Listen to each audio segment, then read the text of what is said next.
Olá, seja bem-vindo ao canal da Caíça Eventos. Meu nome é Dani Dávalos. Dani, não é Daniel, é Dani mesmo, com dois N's e Y.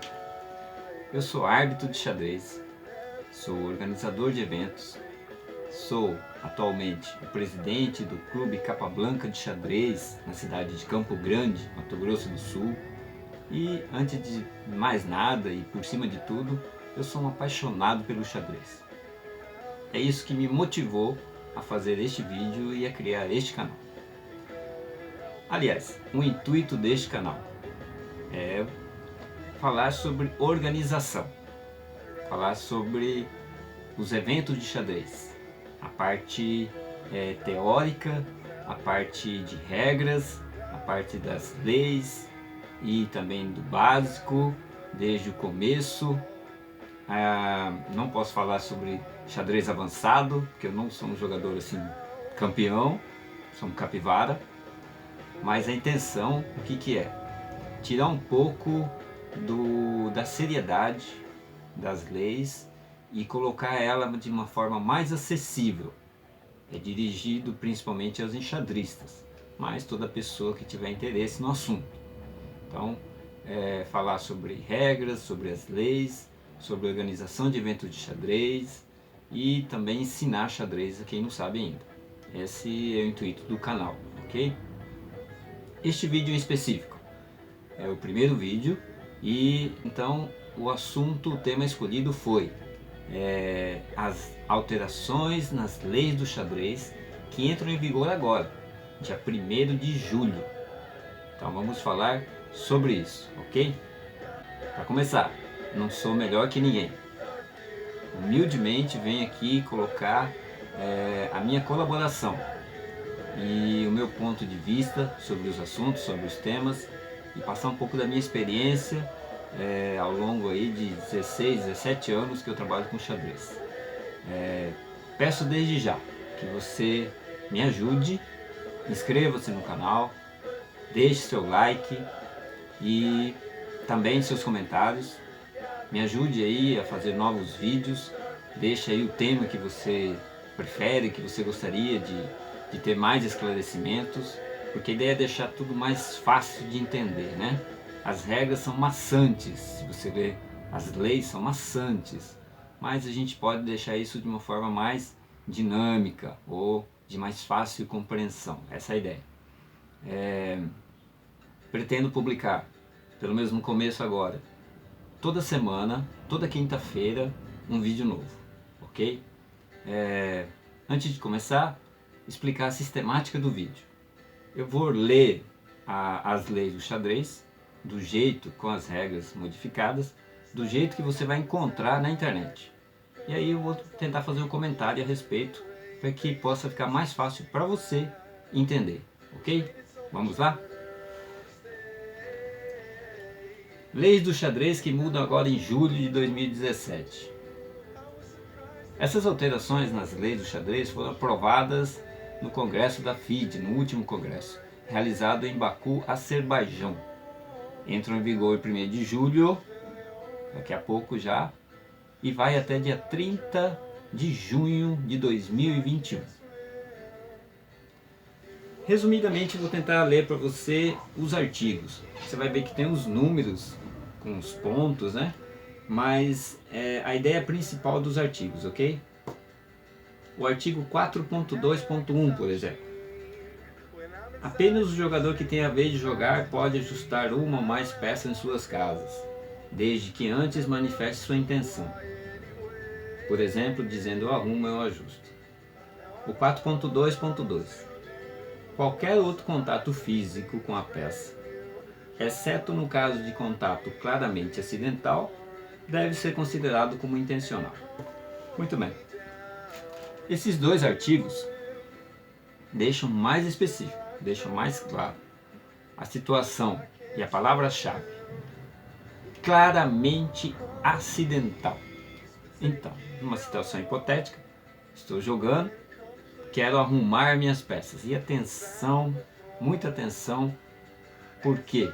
Qual que é o procedimento correto? Avisar o seu adversário primeiro. Primeiro você avisa da sua intenção. Você viu uma peça sua ou do seu adversário na sua vez de jogar e você quer arrumar, você quer deixar ela corretamente colocada. Então o que você faz? Primeiro você avisa seu adversário. Jadub, vou arrumar, com licença, vou arrumar, algo assim. Desde que você deixe bem claro sua intenção. A partir do momento que você avisou o seu adversário, aí você pode arrumar sua peça no seu tempo. Muito bem. Nesse momento que você está arrumando sua peça, você vai mexer na sua peça para você arrumar. Avisou antes. Agora, se você esbarrou numa peça sem avisar, você quer mexer em um cavalo, mas no caminho você esbarrou num bispo. Então não existe obrigatoriedade, a obrigação de você ter que mexer no bispo, jogar com o bispo, só porque você esbarrou acidentalmente. Tem-se em vista aqui claramente, tem que ser acidental, tem que ser claramente acidental. Se foi, não existe a regra de você ter que jogar com aquela peça. Agora, é claro, vamos supor, aquela mão voadora, que vejo muito nos torneios, que sem avisar nada, fica pensando em mexer essa peça, depois muda de ideia, vai para outra, e numa dessas mexe em uma peça, você está vendo que não foi acidental, não foi um esbarrão, foi proposital. Então, nesse caso, não tem jeito. Peça tocada, peça jogada. Ok? Vamos continuar aqui. O artigo 4.3.3. Ele é um pouco comprido, mas ele especificou melhor sobre que peças têm que ser tocadas e quais peças devem ser tocadas. Diz assim: uma ou mais peças de cada cor deve capturar a primeira peça do oponente tocada com sua primeira peça, ou se isso for ilegal, mover ou capturar a primeira peça tocada, que possa ser movida ou capturada. Bem, não mudou a regra, o que mudou foi a inclusão de algumas palavras para que fique mais específico. Por exemplo, era uma peça de cada cor, agora é uma ou mais peças de cada cor. Tá, ok. Eu estou mexendo, qual peça? Qual delas? Eu mexi em 3 peças. Qual delas? Está especificado a primeira peça. Então, se eu vou mexer na peça do meu adversário, mexi em 3 peças do meu adversário. Qual que eu tenho que capturar? A primeira peça. Ok? Então, essa regra, ele só especificou melhor essas questões aí de qual peça e quantas peças. Próximo artigo. O artigo 5.2.3. A partida está empatada mediante comum acordo entre os jogadores durante a partida, desde que ambos os jogadores tenham feito pelo menos o primeiro lance. Isto imediatamente termina a partida. É o que está escrito na lei. É importante aqui frisar 2 coisas. A regra diz, pelo menos um primeiro lance, os 2 jogadores. Ok, mas o regulamento da competição tem que permitir. O regulamento da competição é muito importante. O regulamento técnico é onde vai estar especificado se pode ter um empate de comum acordo, se tem que ser com consentimento do árbitro, se não tem um empate de comum acordo, e se tem em quantos lances. Pode ser, por exemplo, em 12 lances, mínimo 12 lances. Então o regulamento tem que ser bem claro quanto a essa questão. Mas não é mais permitido então fazer empate, ter um empate com pelo menos de um lance, sem lance, né? Sem lance não tem jeito, pelo menos o primeiro lance ou de acordo com o que o regulamento do torneio vai especificar. Isso é sempre muito importante. Os jogadores, alguns, né, não dão muita atenção ao regulamento porque fala assim, eu já sei, é sempre a mesma coisa. Não é. Cada torneio, cada evento, cada competição tem o seu regulamento específico. A gente vai ver mais pra frente a importância do regulamento. Ok? Próximo artigo. Artigo 6.7.1. Lembrando que eu estou falando apenas do que a gente encontra na internet, do que foi modificado, né? Não estou falando de todos os artigos, só o que foi modificado, as alterações. O 6.7.1 fala assim: as regras da competição devem especificar previamente um horário default, que significa a tolerância para atraso. Mais uma vez, o regulamento do torneio é muito importante. Deve estar especificado no regulamento o horário, a tolerância para atraso. Se não estiver especificado, eu acho que tem que estar. É bom que esteja. Mas se não estiver especificado no regulamento do torneio, então a tolerância é igual a 0. Vou dar um exemplo como normalmente é feito. Vamos supor um torneio de 1 hora. A tolerância para chegar atrasado é de meia hora, 30 minutos. Então o jogador sabe que chegando 31 minutos ou 30 minutos, o relógio vai cair. O tempo dele vai cair. Ele vai perder a partida por chegar atrasado. É só um exemplo. Então, a questão é, tem que estar especificado no regulamento do torneio. Tem que constar no regulamento do torneio. Ok? Muito bem. O artigo 7.3. Se uma partida começou com cores invertidas, caso menos de 10 lances tenham sido feitos por ambos os jogadores, ela deve ser interrompida e uma nova partida deve ser disputada com as cores corretas. Após 10 lances ou mais, a partida deve continuar. Antes o árbitro, ele podia decidir de outra forma. Então agora está bem específico. Lembrando que é sobre a regra das cores invertidas. Acontece bastante. O jogador chega atrasado na rodada, olha em parcelamento, esquece, confunde, vai lá e senta no lugar errado. Tá de brancas, senta de negras. E o adversário é a mesma coisa, por algum motivo, ou aceita, acata, ou não viu, ou não percebeu. Enfim, sentaram com as cores invertidas. Então a regra diz: já fizeram 10 lances os dois? Se já fizeram os 2 lances ou mais, a partida continua. Agora, fizeram menos de 10 lances, então a partida vai ser anulada, interrompida e uma nova partida vai ser realizada. Vamos continuar aqui.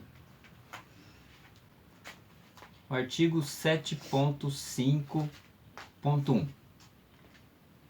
Muita atenção que aqui começam as novidades mais importantes das mudanças da lei. Fala sobre os lances legais.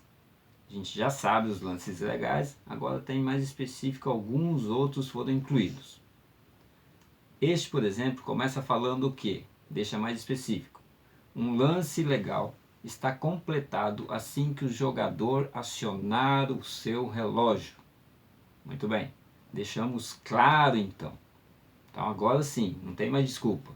Acionou o relógio, aí terminou o seu lance, então você está caracterizado que você cometeu um lance ilegal. O lance legal só vai estar concluído quando você efetuar o seu lance e acionar o seu relógio. Beleza? Aqui eu gostaria de fazer um parênteses em algumas situações. Por exemplo, a peça que está cravada. Um cavalo, vamos supor, que tem que está na frente do rei, que está sendo ameaçado por uma torre. Um exemplo. Muito bem. Mexi no meu cavalo. Quero tirar o meu cavalo da frente do rei. Percebi, antes de acionar o relógio, percebi que se eu fizer isso, seria um lance legal. Não tenho outro lance legal para fazer com o cavalo. Você concorda que para qualquer lado que eu pule, eu vou sair da cravada, da torre, neste exemplo. Então, nessa situação específica, mexi no meu cavalo, percebi antes de acionar o relógio que seria um lance legal, então volto com o meu cavalo na casa onde ele estava e tenho o poder de mexer com outra peça, fazer uma jogada com outra peça. Agora, vamos supor, minha rainha. está cravada por uma torre também. Um exemplo. Mexi na minha dama, na minha rainha. Antes de acionar o relógio, percebo que se eu tirar ela para o lado direito onde eu queria, seria um lance legal. Sou obrigado a jogar a dama. Então posso adiantar ela ou posso ir, no caso, talvez seja um sacrifício, capturar a peça, no caso a torre que está ameaçando, que está cravando minha rainha, minha dama. Então nesse caso, sou obrigado a jogar com a peça que eu toquei, no caso a dama. Tá bem claro? Então assim, situações em que pode acontecer. Também, é claro que o jogador só vai ganhar o jogo, o adversário fez um lance legal, acionou o relógio. Eu só vou ganhar o jogo se eu tenho material, se eu tenho como dar mate, tenho material para dar mate, certo? Vamos para o próximo artigo. A novidade. E aqui, este artigo, prestem bem atenção, este artigo eu tenho certeza que vai dar muita dor de cabeça, pelo menos no começo. Logo agora, a partir de sábado, dia 1º de julho, já vamos ter muita gente cometendo lance legal por causa deste artigo aqui. É uma novidade. O artigo 7.7.1. Se um jogador usa as duas mãos para fazer um único lance, que seja o roque, fazer o roque com as duas mãos, fazer captura, tanto faz, capturar primeiro tira a peça, primeiro leva, depois tira, mas usando as duas mãos, ou fazer a promoção. Estou chegando com o meu peãozinho, já pego a peça que eu quero, pego minha dama, já coloco e já tiro o meu peãozinho com a outra mão. Nessas três situações, se você usou as duas mãos, é considerado agora lance ilegal. Ok, então é assim, duas mãos, esquece. Não usa as duas mãos, de jeito nenhum, para nada. Somente uma mão. Escolhe a mão, né? Escolhe a mão, eu escolho essa. Ah, Dani, eu quero mudar a minha mão. Ok, muda a mão, joga com essa. Tudo bem. 3, 5 lances depois tu quer jogar com essa. Não é muito normal ficar trocando de mão, mas tudo bem. O negócio é usar uma mão sempre. Usou duas mãos, vai ser lance ilegal. Bem simples. Duas mãos, lance ilegal. Eu estou vendo um monte de gente que vai ser penalizado por causa dessa nova regra. As penalizações, falando nisso, né? No xadrez standard, no nosso pensado clássico, a penalização é como outro lance ilegal qualquer, que a gente já sabe, que seria adicionar 2 minutos ao tempo do adversário no primeiro lance, e no segundo lance o adversário perde a partida. Ele fez o segundo lance legal, ele perde a partida, certo? No Blitz. No Blitz, fiz o roque com as duas mãos, acionei o relógio, acabou, meu amigo, não tem salvação. Então essa regra aí, 7.7.1, é uma das novidades e uma que tem que ser muito cuidadoso. A partir de agora, nos torneios oficiais, é lance ilegal jogar com as duas mãos, ok? Vamos continuar. Outro item, outro artigo, que é uma novidade, o artigo 7.8.1. Se o jogador acionar o relógio sem efetuar um lance, deve ser considerado como um lance ilegal. Ou seja, a penalização é idêntica ao item anterior. É uma novidade e merece muita atenção.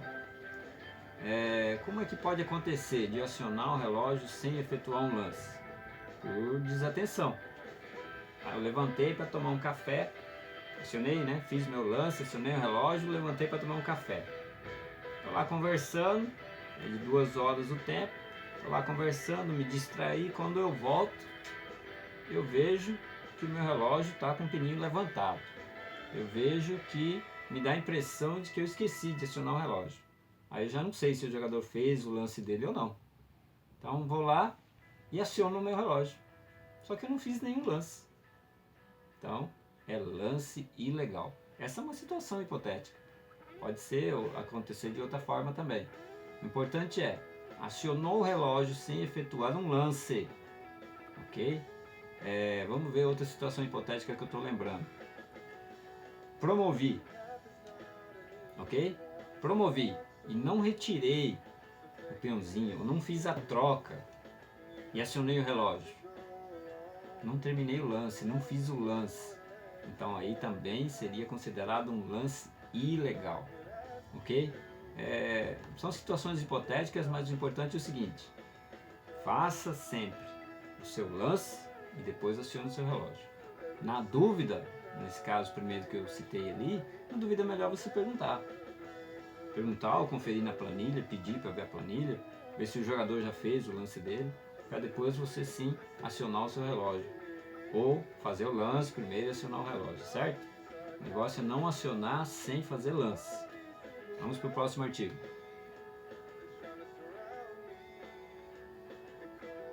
Percebemos então que teve duas alterações aí. Sim, tem o artigo 7.5.2 que fala sobre a promoção sem substituição do peão. Esse aqui também é muito importante, que também é lance legal. Então aqui eu quero ler para vocês um comunicado aqui da CBX, vocês podem encontrar na internet, que deixa bem claro a respeito do que eu chamo, o que para mim parece ser uma punição acumulativa, ou seja, os lances ilegais foram juntados. Não importa qual artigo, não importa se é a primeira vez que você faz é naquele artigo e a primeira naquele outro, porque cada artigo fala que na primeira tem aquela advertência, no xadrez standard, na segunda você vai perder a partida. Então se a gente for pensar assim, existia essa dúvida, então se eu fiz a primeira nessa, eu tenho chance de fazer a primeira no outro artigo. Então aqui a CBX, de acordo com o que a FIDE decidiu com a comissão de árbitros, lançou um comunicado para esclarecer. Vou tentar ler aqui para vocês. A nova lei do xadrez, que entra em vigor em 1º de julho, define como ilegais as situações tratadas nos artigos 7.5.1, que é quando não cumpre os requisitos de movimentação de peças, 3.1 ou 3.9. O artigo também 7.5.2, que fala da promoção sem substituição do peão. O artigo 7.7.1, que é aquele roque, promoção, captura com ambas as mãos. E por último, o artigo 7.8.1, que é acionar o relógio sem fazer o lance. São todos lances ilegais. O que fala o comunicado? Que com 2 de quaisquer lances ilegais definidos nesses artigos aí que eu citei, o jogador perde a partida no clássico. E se for no blitz, um lance ilegal perde. Lembrando sempre que a vitória do oponente tem que ser com a possibilidade de dar checkmate, né? Se não tiver material, não tem como ser vitória, vai ser empate.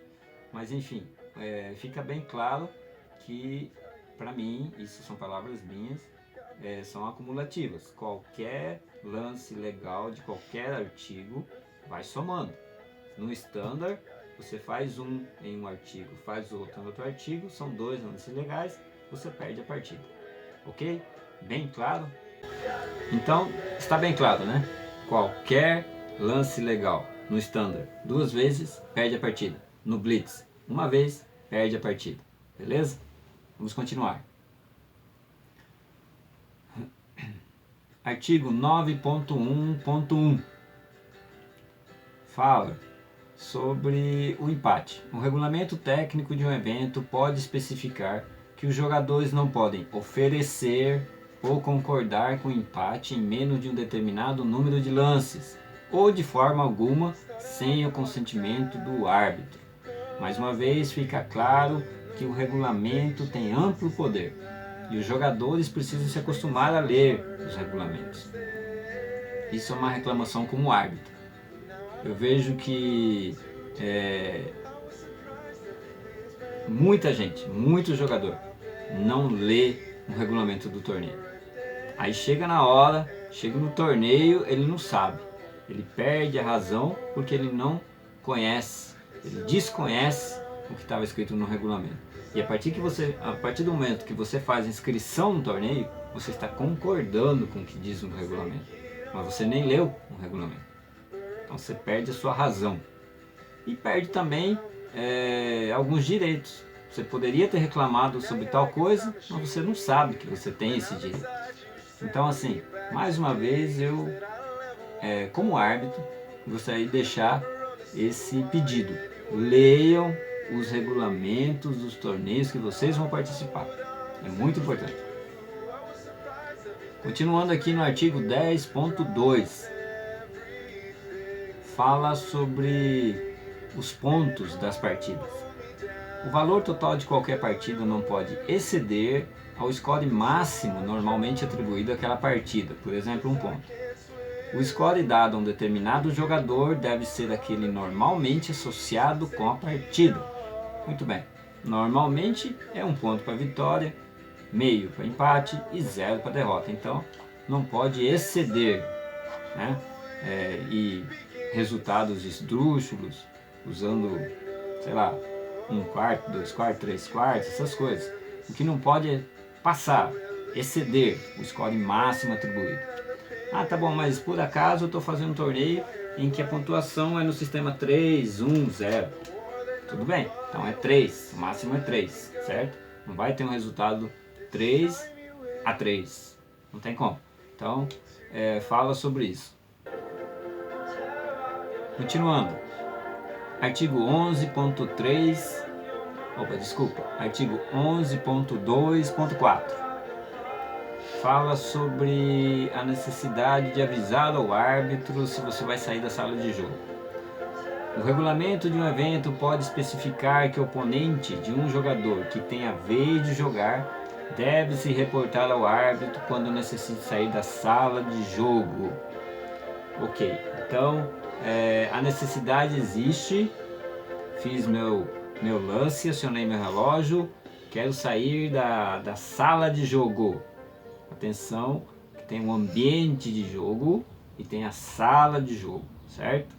E o árbitro vai delimitar e vai especificar quais são as áreas e deixar bem claro para você. O que acontece agora? Esse jogador que fez o lance, acionou o relógio, levantou, para ele sair da sala de jogo, é necessário que ele peça ao árbitro, avise e peça ao árbitro porque ele vai sair, o que ele pretende sair. Já existia no ambiente de jogo, agora foi mais específico, foi para a sala de jogo. Então é sempre importante. Também é uma forma de evitar ou de coibir qualquer tipo de trapaça, né? Qualquer tipo de ajuda externa, consulta externa. Então vem por esse lado aí, para que o árbitro tenha também total controle dos jogadores que estão na sala de jogo. Então esse é o artigo 11.2.4. Continuando. O artigo 11.3.2.1 fala sobre os dispositivos eletrônicos. Qualquer dispositivo eletrônico. Fala sobre o que deve ser feito com esses dispositivos. Vou tentar ler aqui para vocês. Durante a partida é proibido ao jogador portar no ambiente de jogo, não é só na sala de jogo, qualquer dispositivo eletrônico não especificamente aprovado pelo árbitro. Qualquer dispositivo, são inúmeros, né? Entretanto, o regulamento técnico do evento pode permitir que tais dispositivos sejam guardados nas bolsas dos jogadores, desde que estejam desligados, completamente desligados. Esta bolsa deve ser guardada conforme instruções do árbitro. Ambos os jogadores ficam proibidos de usar suas bolsas sem a permissão do árbitro. Essa regra já existia no manual dos árbitros e agora foi incluída nas leis do xadrez. é uma regra que, ao meu ver, na minha impressão, dá muito problema para o organizador do evento. Porque uma coisa é você fazer um torneio com 10, 15 jogadores, fica fácil de controlar, de guardar os celulares, os jogadores deixam numa sala ou em poder de uma pessoa especificamente designada para isso. Agora um torneio com 200, 300, 400 pessoas, como é que você vai guardar e ficar responsável por 400 celulares? Então, a recomendação básica é que você não leve o celular para o torneio. Deixa em casa, deixa com um parente, deixa em algum lugar, você não leva o celular. Essa regra também vem em encontro às regras anti-trapaças, que a gente vai ver daqui a pouco. Fala especificamente sobre qualquer dispositivo eletrônico.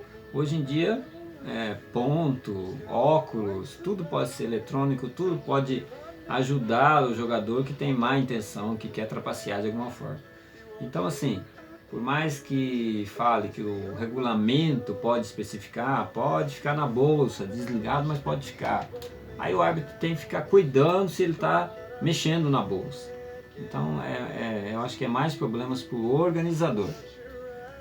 Eu recomendo sempre, você vai jogar um torneio que vale FIDE, que vale CBX, que vale rating, um torneio oficial, deixa o celular em casa. Claro, tem as suas exceções, né? Um médico que está de plantão, a qualquer momento pode ligar para ele e vai precisar ser ausentado do torneio. Essas exceções são tratadas uma a uma. Aí o árbitro vê a melhor maneira de resolver essa situação, mas não vai ficar o celular com o jogador, de jeito nenhum, ok? Continuando. O artigo 11.3.4, aqui a inclusão fala sobre o cigarro, mas a inclusão do e-cigarro, aquele cigarro eletrônico, que diz que tem menos nicotina e tal e tal. Então aqui diz o seguinte: fumar inclusive o e-cigarro somente é permitido na área do evento especificada pelo árbitro. Então, nada mais que se incluiu o e-cigarro na regra. Eu acho que a guerra ao cigarro continua. Só pode na área especificamente delimitada ou designada pelo árbitro. Esquece de fumar também, ou se vai fumar, só naquelas áreas permitidas. Juntar dois artigos aqui, o 11.11 e o 11.12. O 11.11 fala: os dois jogadores devem prestar assistência ao árbitro nos casos de reconstrução da partida, inclusive nas reivindicações de empate. E o 11.12 vai além: checar repetição de posição por pelo menos 3 vezes, ou a regra dos 50 lances, passa a ser tarefa dos jogadores, sob supervisão do árbitro. Então, juntando os dois aqui, essas regras, esses artigos, eles obrigam o jogador a participar das reconstruções, que anteriormente era o árbitro que tinha que pegar o tabuleiro, colocar do lado, reconstruir a partida olhando as planilhas. Às vezes você não consegue nem entender, se nem o próprio jogador às vezes não consegue entender a planilha dele, imagina o árbitro. Então fica muito difícil. E já para o jogador fica mais fácil, ele vai lembrar dos lances, o que ele fez, fica mais fácil reconstruir a partida. Então esses artigos falam sobre a obrigação do jogador participar das reconstruções das partidas. Melhora muito, na minha opinião. Artigo 12.2 fala sobre as funções do árbitro, o que o árbitro tem que fazer. O árbitro deve, aí vem elencado alguns artigos, aí chega no número 7 e fala assim: observar as regras anti-cheating. Não sei se a pronúncia está correta, mas as regras anti-trapaças. Fala sobre isso, tem que ser observado as regras anti-trapaças. Já falei sobre isso e você vai também concordar, você já deve ter visto na internet, assistido aí algum outro vídeo ou soube a informação em um canal de notícia que teve grande mestre aí que foi pego com um celular escondido no banheiro. Tinha um celular no banheiro e ele consultava, ia muito no banheiro, consultava. No celular tinha um programinha de xadrez e ele consultava as partidas, colocou a partida dele lá que estava em andamento e ele estava consultando o celular com o programinha. E como eu já falei, pode ser o ponto eletrônico no ouvido, pode ser um óculos que tem algum tipo de informação eletrônica. São vários casos aí, a imaginação para trapaças também é muito grande. Então, são várias regras e o árbitro agora tem, dentro dessas regras que ele tem que seguir, tem inclusive, chega ao ponto inclusive de que tem que permitir, o jogador pode permitir, tem que permitir que o árbitro reviste suas roupas, suas coisas, seus pertences. Isso se faz em separado, em privado, respeitando também aí o sexo, né? Um homem revista um homem, uma mulher revista uma mulher. Então seguem-se essas regras aí, mas chega a esse ponto. É claro que se tiver uma denúncia ou se o árbitro por algum motivo desconfiar, certo? Continuando aqui no artigo 12.9, incluiu-se duas palavras nesse artigo. Do 12.9 fala assim, as opções disponíveis ao árbitro a respeito das penalidades que o árbitro pode fazer para penalizar um jogador. E lá no número 8 desse artigo, ele fala assim, exclusão de uma ou mais rodadas. Incluiu-se então aí, era uma rodada, agora é uma ou mais rodadas. Tem mais essa alternativa aí para o árbitro, que ele pode penalizar um jogador infrator. Vamos para o próximo. Chegamos ao apêndices. Os apêndices da lei do xadrez. O A.2.2 fala sobre a não necessidade de anotar os lances, por exemplo, no xadrez rápido e blitz, mas os jogadores não perdem os direitos relativos às reclamações com base em uma planilha. Quer dizer, o jogador pode a qualquer momento pedir ao árbitro que lhe forneça uma planilha para escrever os lances. Ok, o empate por repetição de lances e aquela regra dos 50 lances também, em partidas de rápido e blitz, pode ser requerido então uma planilha para o árbitro. Então isso tem que ser mais específico, tem que ser mais regulamentado, mas a princípio dá-se mais poder ao jogador desde que ele anote, tenha condição de anotar. Dificilmente eu tentei já uma vez anotar blitz, não dá, é muito complicado. Você vai perder a partida, mas enfim, é uma função a mais que tem o jogador, que pode anotar seus lances em uma planilha solicitada ao árbitro e depois para que possa servir como base para reclamação. Apêndice A.4.3. Para reclamar uma vitória por tempo, o requerente pode parar o relógio de xadrez e avisar o árbitro. Aqui o que mudou foi a palavra pode, né? Antes era deve. Então aqui deu-se mais ao uso e costumes que normalmente o jogador esquece de parar o relógio. Inúmeros casos em que só chama o árbitro, levanta a mão, chama o árbitro e fala, caiu o tempo do meu adversário, mas ele não parou dele. Então antes era um ritual, você tinha que parar, quando o árbitro chegasse você tinha que parar o seu tempo, você tinha que ter tempo no seu relógio.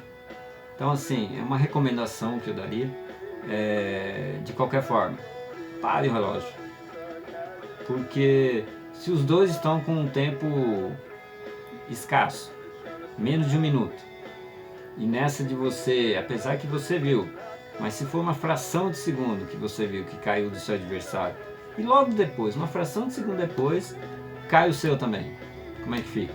Para o árbitro, que vai chegar depois, que não estava olhando, que não estava presente, que é difícil ter um árbitro presente em cada mesa, o árbitro vai ser empate.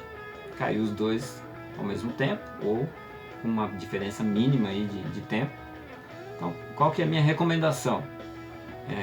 A não ser, claro, que você tenha muito tempo, mas a minha recomendação, pare o relógio.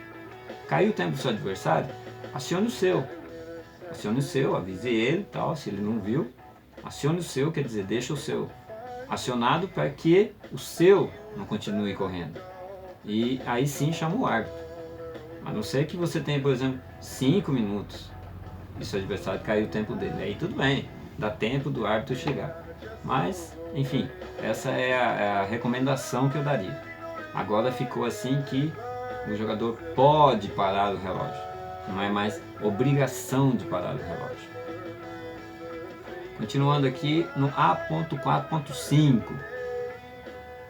uma regra que já existia, só foi reforçada. O árbitro também pode acusar uma queda de seta se ele observá-la. Quer dizer, reforçou que o árbitro vai acusar a queda de seta se ele está presente, se ele viu. Então, eu acho que facilita muito, principalmente nos jogos de blitz. Eu procuro sempre como árbitro, quando estou atuando como árbitro, ficar nas mesas principais, se tem um assistente, deixar ele nas mesas intermediárias, para que a gente possa acompanhar exatamente essas partidas que já tem apuro de tempo. Então o árbitro acusa sim a queda de seta. No artigo B.3.2, o jogador pode a qualquer momento, na sua vez de jogar, pedir ao árbitro ou seu assistente para mostrar para ele a planilha. Isto pode ser feito no máximo por 5 vezes. Se solicitado mais vezes, deve ser considerado como uma perturbação ao oponente. Bem, reforçando aqui que isso são em torneios com supervisão adequada, que é complicado, é difícil. Porque daí sim os lances seriam anotados pelo árbitro ou pelo assistente. Mas é difícil isso. Então é só uma regra que fala que é possível que o jogador possa solicitar ao árbitro a planilha e coloca um número máximo de vezes para que não seja um incômodo apenas, uma maneira de incomodar apenas ao adversário, o que é proibido pelas leis do xadrez. Continuando aqui no artigo C8, é aceitável a forma extensa na notação algébrica, é aceitável a forma extensa contendo a casa de partida e a de chegada. Por exemplo, cavalo D2, E4. Já era utilizado por alguns jogadores e normalmente passava na lista, passava na planilha, agora está na lei. Está na lei que você pode usar a forma extensa da notação algébrica para você anotar seus lances. Também já existia e ainda existe no caso em que duas peças podem chegar na mesma casa, duas peças, mesma peça, tipo 2 cavalos podem chegar na mesma casa, então você tem que especificar qual cavalo que vai chegar lá, né? Se a coluna, agora você pode especificar coluna e linha, a casa em si, fica mais claro qual cavalo, não é um exemplo, mas de qualquer maneira, em qualquer lance você pode especificar, colocar a forma extensa. O artigo D2.6.1 fala sobre os deficientes visuais, fala sobre o relógio de xadrez. Um relógio de xadrez especialmente construído para o jogador deficiente visual deve ser admissível. Tal relógio deve ser capaz de anunciar para o jogador deficiente visual os tempos e o número de lance. Então agora, para a lei, é válido o uso do relógio adaptado. Também já em torneios, já era permitido assim, sem estar na lei, mas é uma coisa que ajuda muito o jogador deficiente visual. Aquele relógio que ele tem um fonezinho de ouvido que fala para ele pode consultar o número de lances, o tempo, é uma maneira de um jogo mais correto, certo? Agora está na lei. Continua aqui no D2.11. Aqui fala principalmente sobre as limitações de um jogador deficiente visual. Fala assim: se o jogador deficiente visual não fizer uso de um assistente, o jogador vidente pode pedir a alguém que se responsabilize por executar as funções mencionadas nas alíneas anteriores, que é fazer o lance de cada jogador no tabuleiro e enunciando os lances de ambos os jogadores. Fala também que um assistente deve ser designado no caso de um jogador deficiente visual que seja emparcerado com um jogador surdo. Então, o comentário é que isso é essencial, né? Para o jogo, para o torneio é essencial, é fundamental pelas limitações. Então é necessário sim essa ajuda e consta agora nas leis do xadrez. Bem, meus amigos, é isso. Terminamos por aqui este pequeno entre aspas, esse pequeno vídeo, essa primeira introdução aí. Chegamos ao fim deste vídeo específico que fala sobre as alterações das leis do xadrez. Espero que você tenha gostado. Espero que eu não tenha cometido erros, mas enfim, ninguém é isento, né? Me desculpe aí por algum erro e vamos continuar. O que eu peço de você agora? O que eu preciso de você agora? A sua colaboração. Primeiro, deixe seu comentário. Você quer um esclarecimento maior sobre tal assunto? Deixa no comentário.